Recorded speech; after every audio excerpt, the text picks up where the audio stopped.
Graça e paz, igreja. Graça e paz, queridos irmãos. Espero que tudo vá bem ali com os irmãos. Espero que estejam de saúde e que o Senhor possa continuar a abençoar vocês. Apesar da distância, como diz o pastor Fernando, sintam-se abraçados em nome de Jesus. Agradeço pelo convite do pastor para estar a trazer a ministração de hoje. E eu quero trazer uma reflexão que eu acredito que é atual. Acredito que talvez vai dizer alguma coisa para você, vai nos fazer refletir sobre a nossa situação enquanto igreja em momentos como esse. Enquanto igreja, digo de forma geral, a igreja de Cristo espalhada sobre o mundo todo e você que é parte dessa igreja. Então eu quero trazer com vocês a reflexão no livro de Apocalipse, capítulo 3. O versículo vai ser do versículo 1 ao 6. Eu acredito que é fácil encontrar o livro de Apocalipse, porque a gente normalmente fala de Gênesis a Apocalipse, e então agora estamos em Apocalipse. Então é fácil, é o último livro da Bíblia. Assim diz a palavra do Senhor. E ao anjo da igreja que está em Sardes, escreve: Isto diz o que tem os 7 Espíritos de Deus e as 7 estrelas. Conheço as tuas obras, que tens nome de que vives e estás morto. Sê vigilante e confirma os restantes que estavam para morrer, porque não achei as tuas obras perfeitas diante de Deus. Lembra-te, pois, do que tens recebido e ouvido, e guarda-o e arrepende-te. E se não vigiares, virei sobre ti como um ladrão, e não saberás a que horas sobre ti virei. Mas também tens em Sardes algumas pessoas que não contaminaram suas vestes, e comigo andarão de branco, porquanto são dignas disso. Que vencer será vestido de vestes brancas, e de maneira nenhuma arriscarei o seu nome do livro da vida, e confessarei o seu nome diante de meu Pai e diante dos seus anjos. Quem tem ouvidos, ouça o que o Espírito diz às igrejas. Amém? Que a gente possa ouvir o que o Espírito diz às igrejas, que a gente possa estar preparados em nome de Jesus para pensarmos juntos e meditarmos na palavra do Senhor. Então, irmãos, eu acredito que para a gente ter uma compreensão melhor ou um pouquinho mais ampla dessa igreja de Sardes, é necessário a gente mergulhar na história. Fazendo um resumo básico aqui, nós estamos na quinta igreja que Jesus está se dirigindo. São as 7 igrejas famosas de Apocalipse. Eu preferi escolher a quinta igreja, que é a igreja de Sardes. E ela tem alguns pontos muito interessantes, muito importantes, muito úteis, que eu acredito que fará a gente refletir e, quiçá, mudar algumas coisas em nós. Alguns irmãos provavelmente devem estar a pensar: poxa, irmão Miranda, tu gostas de pregar Apocalipse? Será que você gosta de trazer tragédia? Será que você gosta de tragédia? Será que você é amante de filme de terror? Não, não sou amante de filme de terror. Eu morro de medo de filme de terror e não gosto. Não é sobre isso que se trata. O principal ponto no livro de Apocalipse que eu me atenho e o que me atrai muito no livro de Apocalipse não é a tragédia em si, não são essas más notícias o tempo todo, mas não, é algo muito além, muito maior que nós precisamos prestar atenção. Quem traz essas notícias é Deus. Quem está por trás do controle de toda a história é o Senhor. Quem domina tudo, o princípio e o fim da história da humanidade é o Senhor. Então isso é um motivo que me leva a Apocalipse, porque isso me traz esperança, porque isso me traz alegria, porque isso me traz descanso. Porque se você olhar para o mundo hoje em dia, você ver essas catástrofes, nós estamos passando por esse grande mal terrível que tem levado e dizimado muitas pessoas. A gente fica em desespero, mas se a gente olhar para a palavra de Deus, se a gente olhar para o Apocalipse, nós vamos perceber que não, Deus detém o controle de tudo, Deus está no controle, nada está fora do controle de Deus. Então precisamos descansar, não que deixemos de nos preocupar com o próximo, não que deixemos de nos preocupar com os outros, não, mas é justamente essa preocupação que vai nos fazer voltar à palavra de Deus e buscar esperança e consolo para então podermos consolar os outros e levar esperança para os outros. Então por isso que eu gosto de meditar no livro de Apocalipse, porque me dá esperança, esperança, me faz saber que o Senhor é o que detém a história, o Senhor é aquele que era, que é e que há de vir. Ele é o Senhor de todo o tempo, de todos os lugares. Ele é indubitavelmente o Senhor da história. Então, por isso que eu gosto de meditar em Apocalipse. Por isso que eu gosto de me ater no livro do Apocalipse. Justamente por isso. Então, como eu estava falando, a história de Sardes. É interessante que Jesus, assim como fez em Laodiceia, ele se atém a alguns detalhes da própria cidade de Sardes. Algumas coisas que aconteceram dentro da cidade, algumas coisas que são características da própria cidade. Jesus usa essas características para trazer as acusações na própria igreja de Sardes. Então é interessante nós conhecermos a cidade de Sardes para entendermos a igreja de Sardes. Então eu quero, de forma bem superficial, naquilo que eu acho que são pontos interessantes para nós pensarmos, quero falar um pouquinho da história de Sardes, para então nós podermos entender a igreja que está em Sardes, o que Jesus está falando e por que Jesus está usando essas palavras. Então, basicamente é o seguinte, a história de Sardes começa mais ou menos por volta dos anos de 1200 a.C., alguns historiadores vão dizer isso. Vocês sabem que na história nem sempre tudo é exato, existe uma discussão, mas basicamente começa por volta de 1200. E um dos grandes pontos que os historiadores se atêm na história de Sardes é uma grande personagem, por exemplo, um grande rei que viveu no, império, no reino de Lídia, da qual Sardes faz parte, é o rei Creso.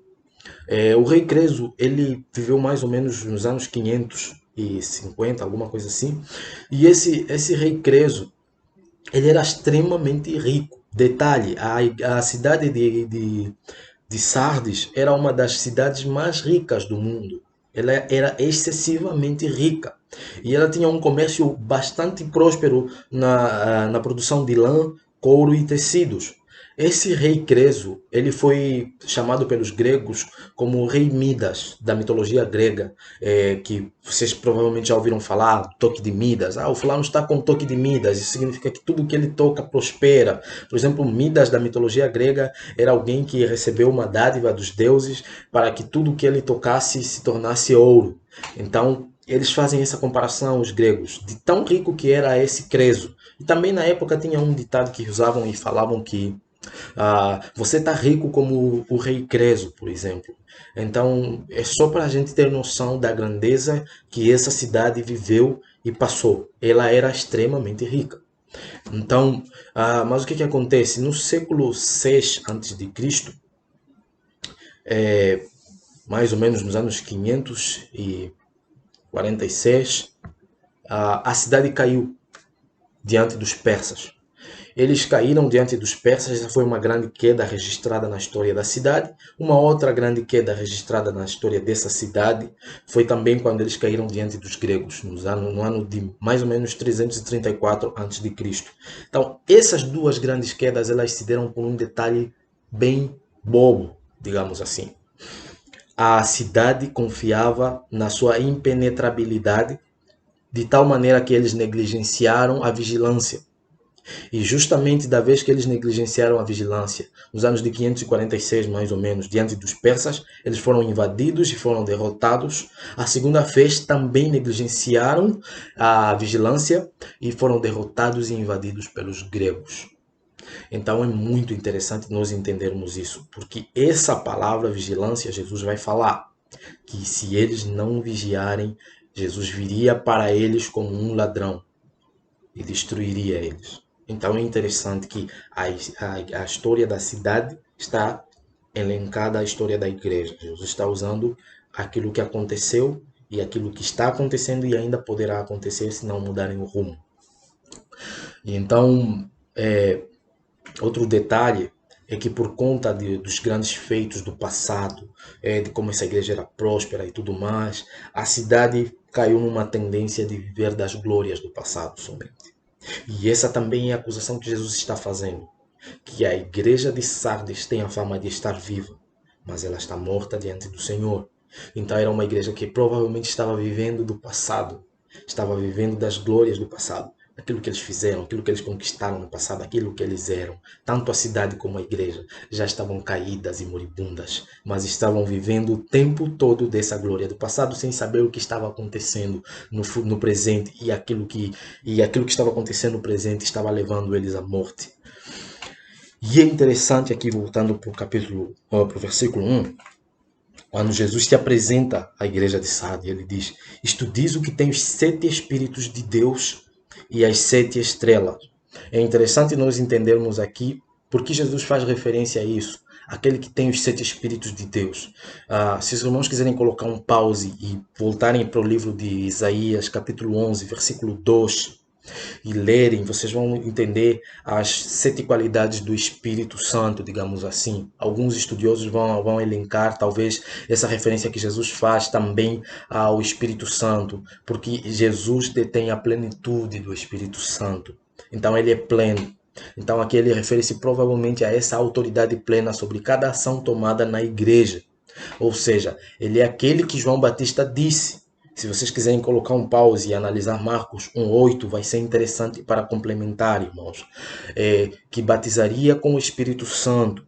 Então, se batizaria com o Espírito Santo e Jesus é aquele que detém, Jesus é aquele que tem os 7 Espíritos, ou seja, Jesus é pleno no Espírito Santo. Então, o Espírito Santo é aquele que traz a conversão, a manutenção da salvação. Então, Jesus Cristo sabe quem são os que estão salvos naquela cidade. Porque Jesus e o Espírito Santo e o Pai são um só. Então é interessante a gente ter esse detalhe aqui bem esclarecido. E as 7 estrelas também é referência por ele ser responsável em colocar líderes nestas igrejas. Ou seja, os 7 anjos que o Apocalipse mostra são, na verdade, os 7 líderes dessas igrejas. Um desses líderes. Ou seja, Jesus é aquele que tem a autoridade sobre essa igreja de Sardes. É ele quem fez a manutenção, é ele quem gerou esse líder dessa igreja de Sardes. Então é ele que conhece a igreja de Sardes. Ele conhece perfeitamente a igreja. Ele é o pastor dos pastores. É interessante os irmãos pararem e lerem Hebreus o capítulo 13, o versículo 17, para eu não para a gente não perder muito tempo. Se os irmãos quiserem colocar pause, eu só vou fazer referência dos versículos. Então vem a acusação da igreja de Sardes. E é uma coisa muito interessante aqui, antes de eu ler essa acusação. Se vocês perceberem até agora, as primeiras 4 igrejas, elas sofreram acusações, sim, mas elas também sofreram elogios. Jesus não trouxe nenhum elogio sobre essa igreja de Sardes. Essa igreja, somente essa igreja e Laodiceia é que não tem nenhum elogio de jeito nenhum. Jesus não elogia elas em nenhum aspecto. Isso me lembra um pouquinho o livro de Gálatas. Paulo também passou por isso quando escreveu o livro de Gálatas. Em nenhum momento ele elogiou os Gálatas. E é interessante porque essa igreja não sofreu nenhuma perseguição, ela não sofreu nenhum tipo de heresia, não sofreu com nenhuma dessas duas características que você vai perceber que as demais igrejas passaram um pouquinho. Ou perseguição ou heresias. E é interessante que a igreja ainda assim caiu no conformismo, digamos assim. Caiu naquela coisa de que nós temos a história, nós somos gloriosos, olhem como nós somos. Então, por causa disso, ela não percebeu que ela já estava morta. E então aqui vem a acusação. Conheço as tuas obras, que tens nome de que vives e estás morto. E então aqui Jesus está trazendo a primeira acusação. De fato, a acusação verdadeira, que é a acusação primeira, a acusação mais grave e severa. Conheço as tuas obras. Por isso que Jesus disse que ele é aquele que tem os 7 espíritos e que ele lidera os 7 pastores, os 7 anjos. É muito interessante nós entendermos isso. Jesus tem os 7 espíritos de Deus e as 7 estrelas. Com base nisso, Jesus vai falar: olha, eu conheço as tuas obras. Porque eu sou aquele que tem a plenitude do Espírito Santo e eu sou aquele que tem as 7 estrelas. Ou seja, eu sou aquele que tem autoridade sobre as 7 igrejas. Então eu conheço, por meio do Espírito Santo, cada um de vocês, a vossa essência, aquilo que ninguém vê, eu conheço, e eu tenho autoridade sobre os pastores. Então, com base nessas duas coisas, eu conheço as obras de vocês. E a acusação é a seguinte: você tem nome de que vives e estás morto. Isso aqui é muito interessante. Isso aqui é muito interessante porque, como eu falei, a igreja não tinha passado por tribulação. Pelo menos a gente não encontra aqui. Aqui a gente não encontra nenhuma acusação de tribulação. Aqui a gente não encontra nenhuma acusação de heresias dentro da própria igreja. Não. E antes de eu voltar a falar sobre isso, existe uma linha de interpretação sobre as sete igrejas que alguns estudiosos acreditam que as sete igrejas elas são, como é que eu posso falar? São as sete situações em que a igreja ao longo da história da humanidade vai passar. Ou seja, por exemplo, a igreja de Éfeso foi a igreja que conheceu o primeiro amor, mas que tinha se perdido por causa de muito batalhar e precisava voltar ao primeiro amor. Aí eles vão falar, por exemplo, alguns estudiosos que olham dessa forma, que, por exemplo, é uma referência ao primeiro amor que quando os discípulos começaram, aquilo que nós vemos nas narrativas de Atos dos Apóstolos, por exemplo, aquele era o primeiro amor que ardia, que saíram e faziam missões. Aí a gente vê Paulo pregando por todos os lados, vemos os discípulos se movendo em todos os lados e amavam realmente a palavra de Deus e que se perderam no primeiro amor. Então, essa linha de interpretação vai dizer que essas sete igrejas são os sete estados em que as igrejas vão passar ao longo da história. E é interessante aqui trazer essa interpretação, porque alguns estudiosos vão dizer que a igreja de Sardes é a igreja que passou pelo processo da reforma. Tá? É interessante a gente entender isso, que eles vão dizer que essa interpretação aqui decorre no processo da reforma que foi mais ou menos dos anos de 1500 a 1750, quando a Igreja Católica mergulhou demais nas suas heresias, mergulhou demais no poder e namorava com o poder secular, com o Estado, não havia distinção e perseguia quem não pensava igual. E aí a gente vai ter todas aquelas acusações que até o mundo sabe, que a Igreja Católica queimava as bruxas e tudo mais, que essas bruxas e todas aquelas coisas. E então alguns membros da Igreja Católica não satisfeitos com isso, por exemplo, Lutero, eles saem e fazem a reforma, eles se tornam os protestantes, que protestavam contra a Igreja Católica.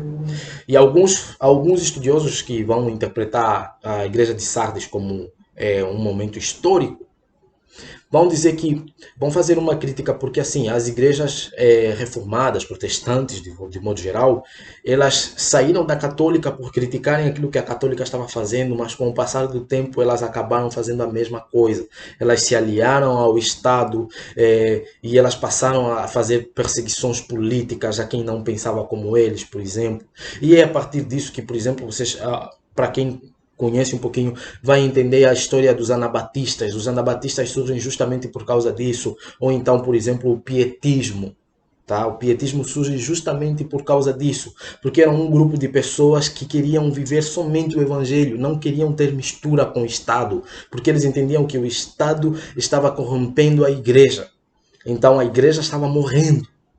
Mas havia ainda um remanescente, havia ainda alguns que não queriam se conformar com aquilo que estava acontecendo, tanto na Igreja Católica como na Igreja Reformada, que namorou demais com o Estado e não percebeu que aquilo estava fazendo ela morrer, que se preocupou demais com as aparências e não percebeu que aquilo estava fazendo eles morrerem.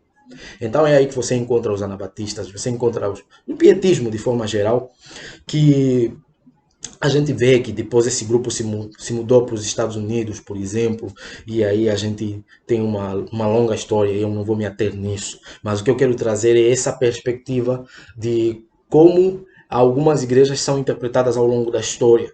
Eu acho interessante a gente pensar dessa forma, mas eu acredito que não é de todo 100% pleno a gente entender que a igreja de Sardes foi uma igreja que existiu, por exemplo, na época da reforma. Eu acredito que a igreja de Sardes ela é tão atual para os nossos dias e ela é tão relevante para nós ainda hoje. É importante nós entendermos a igreja de Sardes como um tipo de igreja, tá? É um tipo de igreja, é um tipo de estado espiritual, digamos assim.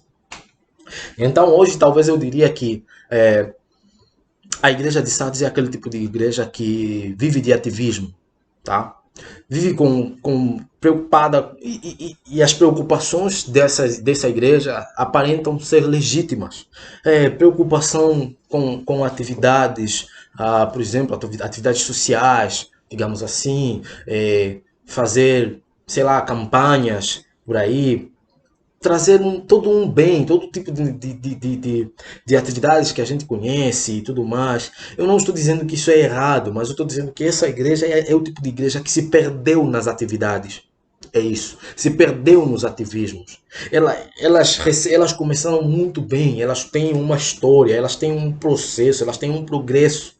Mas o que elas não perceberam que por causa de o tempo todo, constantemente se lembrarem da história, de como é que eles começaram, de como eles eram o auge das coisas e por causa disso eles continuam a fazer atividades, eles não pararam e é aquela coisa, é aquele engano que muitas vezes a gente tem enquanto cristãos de pensar que quanto mais atividades eu faço, mais no centro de Deus eu estou. Quanto mais ativista eu sou, mais espiritual eu sou.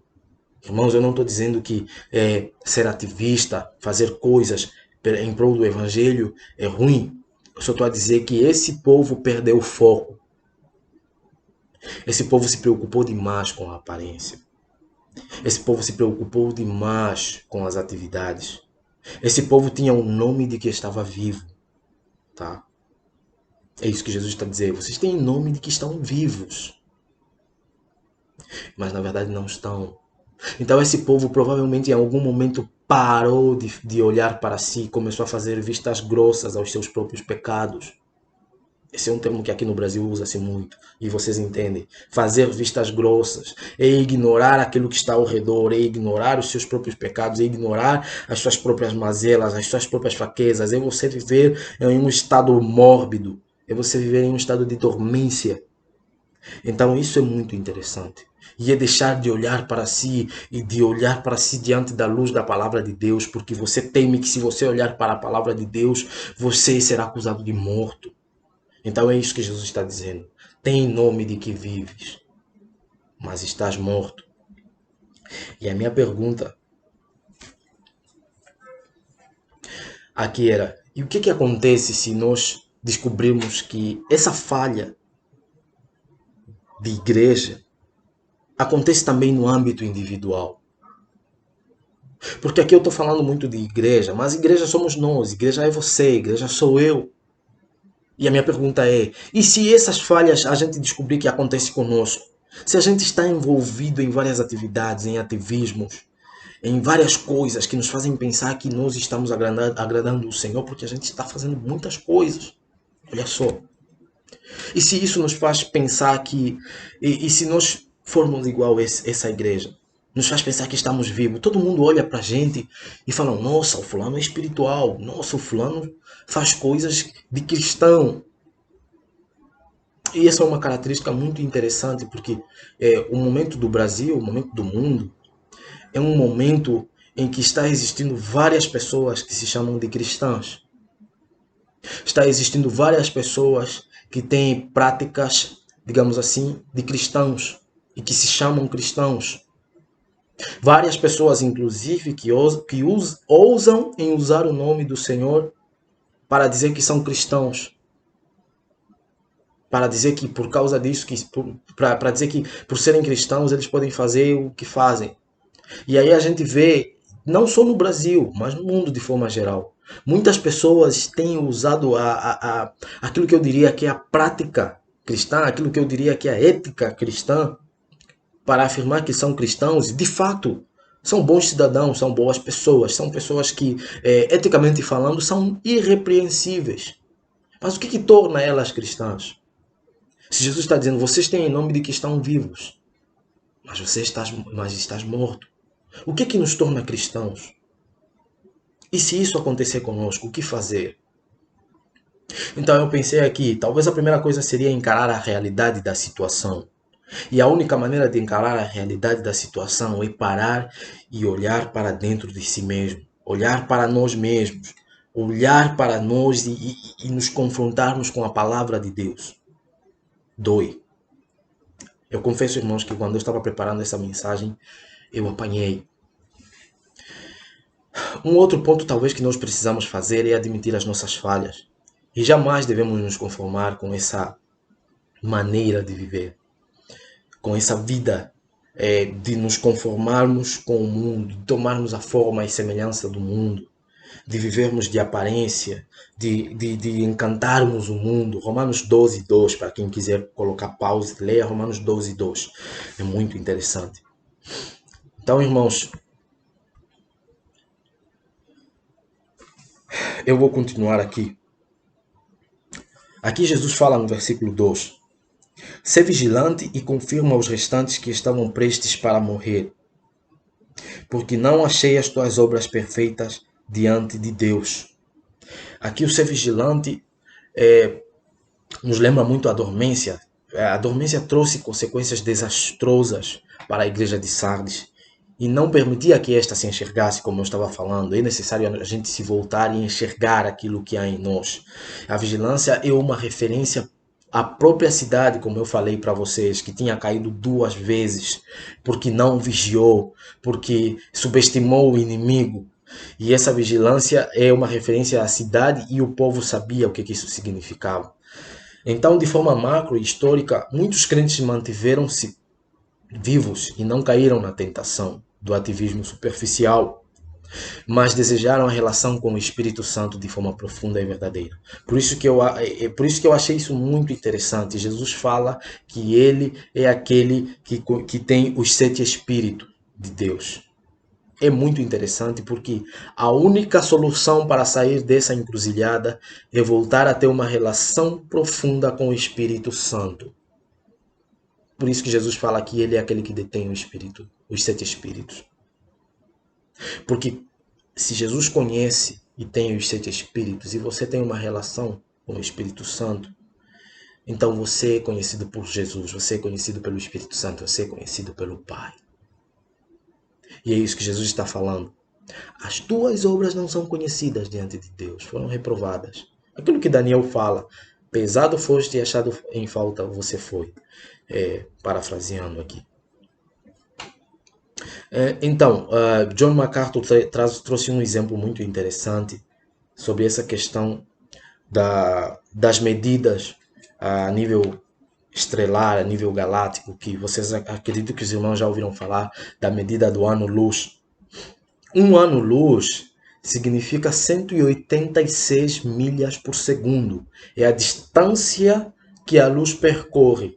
Ou seja, é a velocidade que a luz percorre para alcançar a Terra. É a maior velocidade já medida até hoje. As pessoas acreditam que... para vocês terem ideia, um carro que anda 220 quilômetros é um carro muito distante, que anda muito. Então, um ano-luz significa 186 mil milhas. Tá? Então, essa aqui é a medida usada a nível estrelar, a nível espacial, que os cientistas normalmente usam para medir a distância de um planeta ao outro, ou de uma estrela a outra estrela, por exemplo. Então ele trouxe um exemplo muito interessante, o John MacArthur, sobre, por exemplo, se uma estrela que está a 30 anos-luz morreu há 5 anos, tá? Está a 30 anos-luz daqui da Terra, morreu há 5 anos. Nós, a partir daqui da Terra, ainda teremos 25 anos para nós observarmos essa estrela viva. Tá? E só depois de 25 anos é que nós vamos perceber que essa estrela já não existe mais, já morreu. Então, aquilo que na verdade a gente está vendo é um reflexo da estrela. Então, é mais ou menos isso que aconteceu com Sardes. Ela já estava morta. Só que ela estava vivendo uma aparente glória, mas que na verdade não existe, porque ela já estava morta. Então Jesus, que é aquele que tudo vê, Jesus, que é aquele que tudo sonda, que tudo conhece, que nada passa sobre ele, ele está dizendo assim: você já está morto. Você só não sabia, mas você já está morto. Então quando é que uma igreja morre? Uma igreja morre quando se preocupa demais com as glórias do passado, quando se preocupa demais com as formas litúrgicas do que é a realidade espiritual. quando ama mais o que é material do que é o espiritual, quando vive uma existência sem alma, digamos assim, ou quando Cristo é professado em palavras, mas é ignorado em ações ou em feitos, aparências somente, aparências somente. Um exemplo aqui que me lembrou também é, é aquilo que aconteceu com Sansão. Lembrem-se de Sansão, Juízes 16, versículo 20. Sansão não percebeu que o Espírito de Deus tinha se retirado. Então, como sair disso tudo? É interessante que Jesus aqui traz 5 dicas de um reavivamento. Para você, irmão, que o tempo todo se pergunta como buscar o reavivamento, você que o tempo todo se preocupa com a questão do avivamento no Brasil, como Deus pode trazer o avivamento, eis aqui algumas dicas que Jesus trouxe, tá? Primeiro, lembra-te, pois. Segundo, do que tens recebido. Terceiro, do que tens ouvido. Quarto, e guarda. Quinto, arrepende-te. São essas 5 dicas que Jesus traz para a igreja de Sardes e eu acho essa uma dica muito interessante para nós hoje, nós cristãos hoje. São basicamente essas 5 dicas que Jesus traz. Lembra-se aonde você caiu, lembre-te do que você ouviu, lembra-te do que você recebeu, você ouviu e você recebeu o evangelho, você recebeu o evangelho pregado, lembra-te disso, guarda isso, a tua palavra eu escondi no meu coração para eu não pecar contra ti e arrepende-te. O arrepender-se aqui não é somente uma oração, começa pela oração, mas é uma contínua atitude diante do pecado, é uma contínua postura diante do pecado, é uma contínua manutenção da tua vida diante de Deus. O arrepender-se é isso, o arrepender-se é você agora começar a viver com uma outra postura, é você mudar o rumo de como as coisas estão indo na tua vida. É você mudar o rumo da tua existência. É você mudar esse rumo. É você se posicionar diante do pecado. É você não mais ficar satisfeito com o pecado. É você não gostar do pecado. É você odiar o pecado. É você abominar o pecado. Ainda que você caia, ainda que você peque, ainda que você erre. Não estou dizendo que o arrepender-se é nunca mais pecar. Eu estou dizendo que o arrepender-se é não mais se satisfazer com o pecado. Não mais fazer vista grossas aos nossos próprios pecados e delitos. É a gente ficar irado, indignado com o pecado que não sai de nós. É isso, arrepender-se é tomar uma postura, uma atitude agressiva com relação ao pecado, com relação à nossa própria carne, com relação às coisas do mundo que nada fazem bem para nós. Esse é o arrepender-se. Então, irmãos, sem mais delongas, eu vou para o versículo 4. Mas também tens em Sardes algumas pessoas que não contaminaram suas vestes e comigo andarão de branco, porquanto são dignas disso. Mais uma vez, a história de Deus com os remanescentes. Sempre existiram remanescentes e sempre existirão remanescentes no Senhor. Essa ideia de remanescentes é muito antiga e é tão interessante que vai existir sempre remanescentes. Então não se preocupem com os números, seja remanescente no Senhor. Seja aquele que quer permanecer, independentemente do que o mundo estiver a viver, independentemente do aonde o mundo vai nos levar. Seja um remanescente, se proponha em resistir, se proponha em andar com o Senhor, independentemente do que os outros vão pensar. Não seja número, não faça isso. Não meça a espiritualidade de uma igreja por números. Não viva de números. Seja remanescente no Senhor. Essa é a palavra do Senhor. E outra coisa muito interessante que eu vi aqui é com relação às vestes. Como eu tinha falado para vocês, que uma das coisas que essa cidade era conhecida era pelo comércio de vestes, de lã, de couro e por diante. Então, as vestes eram muito importantes, tanto em Lídia como no mundo antigo de forma geral. Porque a gente vai ver isso ali ao longo das 7 cartas. No mundo antigo, as vestes brancas, principalmente, eram vestes usadas para festas e festivais. E esse termo aqui de vestes brancas, que Jesus está a se referir, Aparece no Apocalipse pelo menos 7 vezes. Tá? E se fôssemos colocar aqui um padrão sobre essas vestes, digamos assim, essas vestes aparecem no livro de Apocalipse para descrever, digamos assim, o status celestial. Era um status, vestes brancas representa isso, pureza e santidade. Status de alguém que pertence a Deus. Status de alguém que glorifica o nome do Senhor Jesus. Então, basicamente é isso. Então, que vencer será vestido de vestes brancas, e de maneira nenhuma riscarei o seu nome do livro da vida, e confessarei o seu nome diante de meu Pai e diante dos seus anjos. Mais uma vez, Jesus está dizendo que confessará e jamais riscará o nome do livro da vida, porque no mundo antigo existiam algumas cidades que eles faziam uma listagem dos nomes de cada cidadão, de cada habitante dessa cidade. Quando esse habitante ou morria, ou saía da cidade, ou desaparecia, o nome deles era arriscado desse livro da cidade. Então Jesus faz essa referência mais ou menos para a gente ter essa compreensão. Jesus jamais riscará o nosso nome do livro da vida. Jamais riscará, haja o que houver. Se você se manter no Senhor, se você se propor em ser um remanescente em Cristo Jesus, o teu nome jamais será riscado do livro da vida. E você vai participar das bodas do Cordeiro. Essa é a minha oração, irmãos. Esse é o meu desejo, irmãos. Que a gente esteja vivo.